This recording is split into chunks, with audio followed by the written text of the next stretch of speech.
Welcome my YouTube channel VKP education classes by Ranjit sir. आज हम लेकर के आए हैं आपके सामने महेश्वर सूत्राणी रीट की तैयारी करने वाले सभी विद्यार्थी ध्यान पूर्वक देख रहे हैं।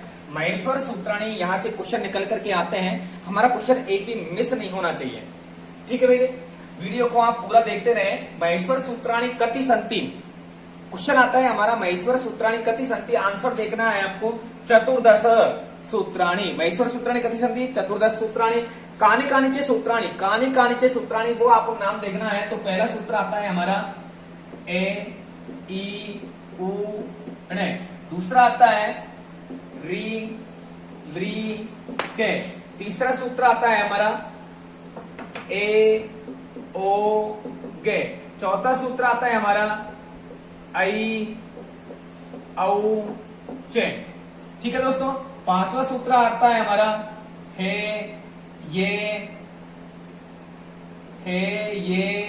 वे रे ते। छठा सूत्र आता है हमारा ले णे।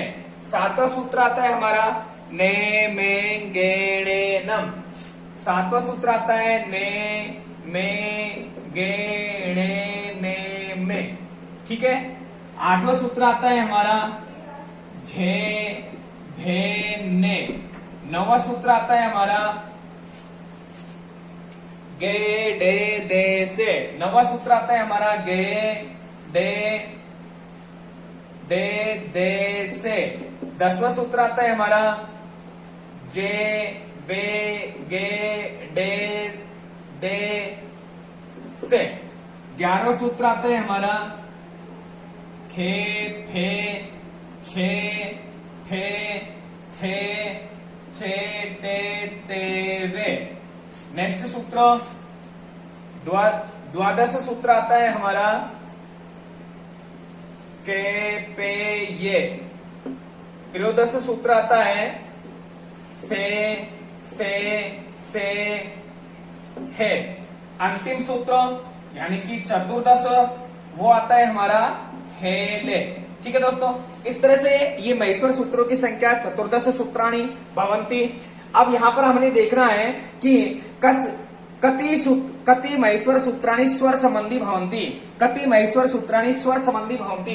तो यहाँ पर ये क्वेश्चन पूछ रहा है कि महेश्वर सूत्र कितने स्वर संबंधी होते हैं। तो ये चार, पहले जो चार सूत्र हैं ये पहले चार सूत्र स्वर संबंधी सूत्र होते हैं। तो ध्यान रखना चतवार स्वर संबंधी चार सूत्र जो होते हैं वो स्वर संबंधी होते हैं। और बाकी अंतिम जो 10 सूत्र होते हैं, ध्यान रखना, दसम सूत्राणी किसके संबंधित होते हैं? व्यंजन संबंधी। ठीक है दोस्तों।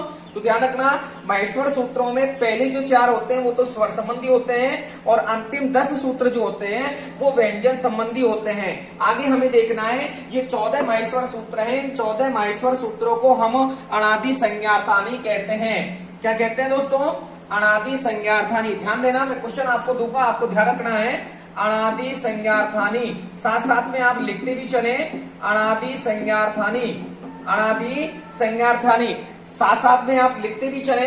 कोई भी आपको दिक्कत है तो आप कमेंट बॉक्स में लिख करके पूछ सकते हैं। अनादि संज्ञार्थानी। तो ध्यान रखना अनादि संज्ञार्थानी क्या कथ्यते। तो ध्यान रखना महेश्वर सूत्रों को ही अनादि संज्ञार्थानी कहते हैं। इन महेश्वर सूत्रों का जो अंतिम वर्ण आ रहा है टे णे के णे चे टे णे में ने से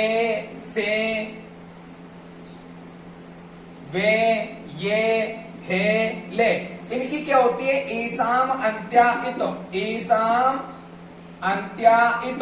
इन महेश्वर सूत्रों के जो अंतिम हलंत वर्ण आता है इनकी क्या होती है? इत संज्ञा होती है। ध्यान रखना मोस्टली क्वेश्चन है कि कस्य वर्ण से इत संज्ञा भवती। महेश्वर सूत्रों के जो अंतिम वर्ण है उनकी इत संज्ञा होती है। उनकी क्या होती है? इत संज्ञा होती है। नेक्स्ट प्रश्न आपको ध्यान देना है कि इन महेश्वर सूत्रों में ऐसा कौन सा वर्ण है जिसका प्रयोग 2 बार हुआ है? क्या बताना है आपको? ऐसा कौन सा वर्ण है जिसका प्रयोग 2 बार हुआ हो? केसाम सूत्राणाम प्रयोगम द्विवारम भवति, यानी कि किस वर्ण का महेश्वर सूत्रों में महेश्वर सूत्र शिव कश वर्ण से द्विवारम प्रयोगम भवति, तो महेश्वर सूत्रों में किस वर्ण का प्रयोग 2 बार हुआ है। ध्यान रखना, ये देखिए है ये एरटे, यहाँ पर है वर्ण आ रहा है और है ले, यहाँ पर भी है वर्ण आ रहा है, तो ध्यान रखना आंसर क्या हो जाएगा, है वर्ण का प्रयोग महेश्वर सूत्रों में किस वर्ण का प्रयोग 2 बार हो रहा है दोस्तों, महेश्वर सूत्रों में है वर्ण का प्रयोग 2 बार हो रहा है। दूसरा सूत्र है, ये छठा सूत्र आता है हमारा लेणे, छठा सूत्र क्या आता है, लेणे। ध्यान रखना, ये लेणे सूत्र जो है यहाँ पर लेणे सूत्र मध्य त्वित संज्ञक होता है, त्वित संज्ञक, लण सूत्र के मध्य में त्वित संज्ञक होता है। त्वित संज्ञक होने से लण सूत्र को हम विस्तृत करें तो विस्तृत क्या आएगा, ध्यान रखना, लण सूत्र का विस्तृत आएगा ले धन ए धन णे, ये इसका विस्तृत आता है। तो और यहाँ पर त्वित संज्ञक होती है, तो लण सूत्र के मध्य में एक ही इत संज्ञक होती है, लण सूत्र के मध्य में एक ही क्या होती है, इत संज्ञक होती है। और अंतिम वर्ण है या इसकी तो इत संज्ञक होती है, मैंने आपको बताया नेक्स्ट सूत्र एसाम अंत्य इत, उस सूत्र से महेश्वर सूत्रों के अंतिम वर्ण की इत संज्ञक होती है। तो इस तरह से यहाँ पर दोनों वर्णों की इत संज्ञक हो गई, तो हम लिख सकते हैं उभयो, दोनों वर्णों की क्या हो गई, इत संज्ञक हो गई। तो ये हमारे महेश्वर सूत्र थे। ध्यान रखना, महेश्वर सूत्रों की उत्पत्ति भगवान शिव ने जब तांडव नृत्य किया था तो उस समय भगवान शिव का जो वाद्य यंत्र है डमरू, वो डमरू उन्होंने बजाया था, उस डमरू से 14 ध्वनियां निकली, उन 14 ध्वनियों से ही महेश्वर सूत्रों की संज्ञा दी गई। ध्यान रखना, महेश्वर सूत्रों की संज्ञा चतुर्दश होती है, 14 सूत्र मैंने लिख दिए, जिनके पहले 4 सूत्र स्वर संबंधी होते हैं, अंतिम 10 सूत्र व्यंजन संबंधी होते हैं। और इन महेश्वर सूत्रों में है वर्ण का प्रयोग 2 बार होता है। इन महेश्वर सूत्रों के अंतिम वर्ण की क्या होती है सर, इत संज्ञक होती है। इन महेश्वर सूत्रों में छठा सूत्र जो आता है लण सूत्र के मध्य में एकार की ए वर्ण की इत संज्ञक होती है, ध्यान रखना, और अंतिम वर्ण की इत संज्ञक होती है। इस तरह से ए और ने दोनों वर्णों की इत संज्ञक होती है। और महेश्वर सूत्रों में हेकार आदिशु एकार आदिशु उच्चारणार्थ प्रयोग है। महेश्वर सूत्रों में हेकार आदिशु एकार आदि उच्चारणार्थ, ये मोस्टली है, ध्यान रखना, कई बार क्वेश्चन आ गया है। महेश्वर सूत्रों में हेकार आदिशु एकार उच्चारणार्थ है, यानी कि महेश्वर सूत्रों में एकार का प्रयोग केवल उच्चारण के लिए होता है। ध्यान रखना, महेश्वर सूत्रों के हेकार आदिशु एकार आदि उच्चारणार्थ, यानी कि महेश्वर सूत्रों में हेकार में एकार का प्रयोग केवल उच्चारण के लिए होता है, ये आपको ध्यान रखना है।